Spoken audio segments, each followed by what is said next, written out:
তো দূরের কথা, জান্নাতের গন্ধ পাবে না। নাউজুবিল্লাহ জোরে কর। ও মা, আমি আপনাদের পায়ে ধরিয়া বলি, ওই কবরে যদি যাওয়া লাগে, 5খানা কাফনের কাপড় যেই দিন পরায়া দিবে, ওই দিন আসার আগেই তওবাটা করো, ঈমানটা খাঁটি করো, আমলটা ভালো করো। আপনাদের মনে আছে হযরতে ফাতেমাতুজ জোহরা বলে, আমার কোনো প্রচার করা হবে না। কি মনে আছে?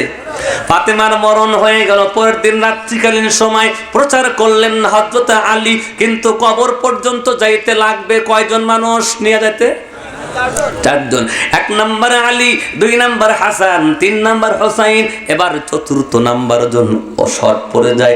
অভাব, হযরত আলী কাউকে বলে না। ওইদিকে আবু যর গিফারি স্বপ্নের মধ্যে তাকায় দেখে আল্লাহর নবী ডাক দেয়, কয় আবু যর, আর ঘুমাইস না, আর ঘুমাইস না, আমার কন্যা আদরের দুলালি কলিজার টুকরা ফাতেমার ইন্তেকাল হয়েছে, ফাতেমাকে দাফন করতে হবে, একজন পুরুষের দরকার। ওগো আবু যর, তুমি তাড়াতাড়ি উঠিয়া আলীর বাসায় চলিয়া যাও। সুবহানাল্লাহ জোরে কর। আবু যর গিফারি রাদিয়াল্লাহু তাআলা আনহু ঘুম ভাঙিয়া দৌড় দিয়া আলীর বাসায় গেলেন, সালাম দিলেন, আসসালামু আলাইকুম ইয়া আহলাল বাইত। ভেতর থেকে জবাব দেয়, জিজ্ঞেস করে হযরত আলী, মান আনতা মাসমুকা, কে তুমি, কি তোমার নাম, এত রাত্রে আমার বাসায় কেন আসলা? হযরতে আবু যর গিফারি কান্না দিয়ে ডাক দে বলে, ওগো ভাই আলী, তুমি হয়তো গোপন রাখতে চাও, কিন্তু আমার মায়ার নবী আমার কাছে গোপন রাখে নাই। হযরত ফাতেমার ইন্তেকাল হয়েছে, আমার নবী আমাকে সহযোগিতা করার জন্য স্বপ্নে আদেশ করেছে। আল্লাহু আকবার। 4 জন মিলিয়া জান্নাতুল বাকি কবরস্থানে লয়ে গেলেন। আবু যর গিফারি রাদিয়াল্লাহু তাআলা আনহু কবরের পাশে দাঁড়াইয়া কবরকে সম্বোধন করে চোখের পানি ছাড়িয়া 4টা পরিচয় তুলে ধরে। ও কবর, তোমার মধ্যে যাকে আমরা রাখবো, উনি কিন্তু সাধারণ কোন নারী নয়, উনি হলেন ফাতেমাতু সাইয়্যিদাতু নিসাই আহলিল জান্নাহ, উনি হলেন সকল জান্নাতি নারীদের নেত্রী ফাতেমা। অতএব জান্নাতি সকল মেয়েদের নেত্রী সর্দার নিজেই হবেন। তার জন্য তুমি কবর জান্নাতের বাগান হয়ে যাইবা, তার সাথে বেয়াদবি করবা না, কবর তুমি চাপ দিবা না, সাপ বিচ্ছুকে আনবা না, কবরের মধ্যে কোনো আওয়াজ নাই। 2 নাম্বার পরিচয় আবু যর গিফারি দেয়, ওরে কবর, তোমার মধ্যে যাকে রাখতেছি এই ফাতেমা, ফাতেমার দ্বিতীয় পরিচয় হলো উনি শিরে খোদা আসাদুল্লাহিল গালিব হযরত আলী কাররামুল্লাহু ওয়াজহুর বিবি। অতএব আলীর বিবির সাথে বেয়াদবি করা যাবে না। ও মুসলমান ইমানদার, 3 নাম্বার পরিচয় হযরত আবু যর গিফারি দিলেন। ও কবর, তুমি কি জানো তোমার মধ্যে যাকে রাখছি ওই ফাতেমার পরিচয় কি, তুমি কি জানো? আল হাসান ওয়াল হুসাইন সাইয়্যিদা শাবাবে আহলিল জান্নাহ, সকল জান্নাতি পুরুষদের নেতা হবে 2 জন, 1 নাম্বার হাসান, 2 নাম্বার হুসাইন। ওই জান্নাতি সকল পুরুষদের নেতা 2 জনের মা হলো এই ফাতেমা। অতএব তুমি ফাতেমার সাথে বেয়াদবি করবা না। সুবহানাল্লাহ। এই পরিচয়গুলো আমার আপনার কিন্তু নাই। আবু যর গিফারি রাদিয়াল্লাহু তাআলা আনহু ডেকে বলে, কবর, তোমার ভিতর থেকে কোনো জবাব পাইলাম না, 4th নাম্বার পরিচয় নাও। ও কবর, 4th নাম্বার পরিচয় দেই, তোমার মধ্যে যাকে রাখতেছি ওই ফাতেমা কিন্তু সাধারণ কোনো বাবার কন্যা নয়, উনি এমন একজন বাবার কন্যা যিনি সকল নবীদের নবী, সকল রাসূলদের রাসূল। আল্লাহু আকবার জোরে বলুন। ওই ফাতেমা এমন একজন বাবার কন্যা যিনি শাফাত না করলে কিয়ামতের ময়দানে বিচার শুরু হবে না। ওই ফাতেমা এমন একজন বাবার কন্যা যেই বাবা, যেই নবী জান্নাতে না গেলে অন্য কোন নবী জান্নাতের দরওয়াজা তার জন্য খোলা হবে না। আল্লাহু আকবার জোরে বলুন। ওই ফাতেমা এমন একজন বাবার কন্যা, যেই বাবার শাফাআত ছাড়া কোন উম্মত জান্নাতে যাইতে পারবে না। উনি হলেন রহমতের নবী, খাতামুন নবী, সাইয়্যিদুল আম্বিয়া নবী, রহমতের নবী, মায়ার নবী মুহাম্মদুর রাসূলুল্লাহ সাল্লাল্লাহু আলাইহি ওয়াসাল্লামের কন্যা। অতএব নবীর কন্যার সাথে বেয়াদবি করা যাবে না। আপনারা বলেন কয়টা পরিচয় দেওয়া হলো?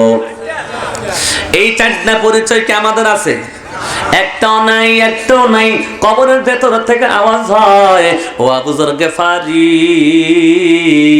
ও নবীর প্রিয় সাহাবী, আমি কবর তোমার একটা জবাব দিতে চাই।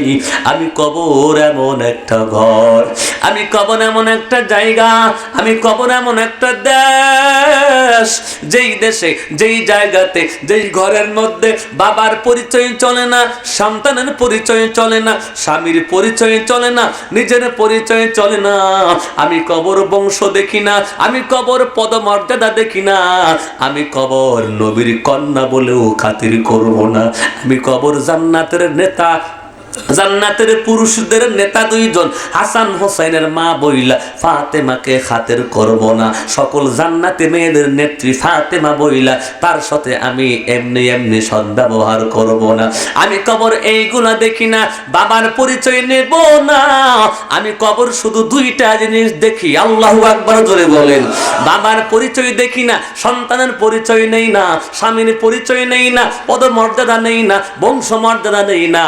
আমি কবর দেখি দুইটা জিনিস, ঈমান আর আমল। ঈমান আর আমল যদি ভালো হয়, আমি যে কোনো ঈমানদারের জন্য জান্নাতের বাগান হয়ে যায়। আল্লাহু আকবার। ঈমান আর আমল যদি খারাপ হয়, পরিচয় দিয়ে লাভ হবে না। ও মুসলমান ঈমানদার, হযরত ফাতেমা জোহরা রাদিয়াল্লাহু তাআলা আনহা সম্পর্কে যদি কবরে এমন বক্তব্য দেয়, তোমার আমার সম্পর্কে বক্তব্য কেমন হবে? ওই কবরে যাইবার আগে ঈমান আর আমলটা ভালো করতে হবে। ওই কবরে যাইবার আগে আমার ঈমানটা খাঁটি করতে হবে। ওই কবরে যাইবার আগে আমার আমলটা ভালো করতে হবে। ঈমান আর আমল যদি ভালো হয়, ওই কবরটা জান্নাতের বাগান বানিয়ে দিবে আমার আল্লাহ। এ মুসলমান ভাই, আমি আর আপনাদের আলোচনা লম্বা করব না। আল্লাহ রাব্বুল আলামিন বলেছেন, মিনহা খালাকনাকুম ওয়া ফিহা নুঈদুকুম ওয়া মিনহা নুখরিজুকুম তারাতান উখরা। আমি আল্লাহ তোমাদের মাটির দ্বারাই বানাইলাম এবং মাটির মধ্যেই আবার ফেরে নেব। আবার এক সময় মাটির মধ্য থেকে তোমাদের তুলবো, আবার পুনরুত্থিত করব। জোরে কোন আল্লাহু আকবার। মাটির মধ্যে যদি যাইতাম, পচে গলে শেষ হইতাম, হিসাব হইতো না, তাইলে না ভালো ছিল? কিন্তু আল্লাহ কই না, ওই মাটির থেকে যেমন বানাইছি আবার মাটির মধ্যেই তোমাদের নিয়ে যাব। আবার এক সময় আসবে, ওই মাটির ভেতর থেকে তোমাদের বের করে কাঠগড়াই দাঁড় করাবে। এই মুসলমান ঈমানদার, এর পরবর্তী আলোচনা আজকের মতো আমি করতে পারলাম না। আমি আপনাদের বলবো, আমাদের সবার সামনে কবর আছে। এই যে আপনাদের নিশ্চিন্তপুর কবর, এই কবরে আমার আপনার যেতে হবে। আমি একবার আপনাদের হাত দেখতে চাই। ওই কবরে যাওয়ার আগে কবরটা ভালো করার পক্ষে আছেন কে কে? হাত তুলে আল্লাহকে দেখায়। নারায়ে তাকবীর, লিল্লাহে তাকবীর। সবাই চোখ দুটো বন্ধ করে একটু আল্লাহর ডাক দেন, আল্লাহ। আরো জোরে আল্লাহ। হাত নামিয়ে নেন। আদর করিয়া মানুষ তুমি বানায়া, কেমনে দিবা জাহান্নামে ফেলিয়া। চারজনেতে কান্দে করে লইবে, অন্ধকার কবরের মাঝে রাখিবে, অন্ধকার কবরের মাঝে রাখবে। হায় ভেবে দেখো, সঙ্গের সাথী কেহ নাই। ভেবে দেখো, সঙ্গের সাথে কেহ নাই। ছেলে কাঁদবে, মেয়ে কাঁদবে, আব্বু হায়। স্ত্রী কাঁদবে, প্রাণের স্বামী চলে যায়। ছেলে কাঁদবে, মেয়ে কাঁদবে, আব্বু হায়। স্ত্রী কাঁদবে, প্রাণের স্বামী চলে যায়। সাপে কাটবে, দংশন করবে, হায় রে হায়। পালাইবার তো জায়গা নাই আর দুনিয়ায়, পালাইবার তো জায়গা নাই আর দুনিয়ায়। গুনার বোঝা মাথায় লইয়া ডাকতেছি, মাফ করে দাও ও গো আল্লাহ এলাহি। আল্লাহুম্মা আমিন জোরে বলেন। ভাইরা আমার, আল্লাহ পাক সবাইকে তৌফিক দান করেন। আমি এই মুহূর্তে দেখব ওই কবরটা জান্নাতের বাগান, ওই কবরটা জান্নাতের বাগান করার জন্য কোন বান্দা আছেন 5,000, 2,000, 1,000 টাকা দেবেন। 10 মিনিটের মধ্যে আমি দোয়া করে দেবো ইনশাল্লাহ। মেহেরবানি করে, আমি জানি সবার মন নরম।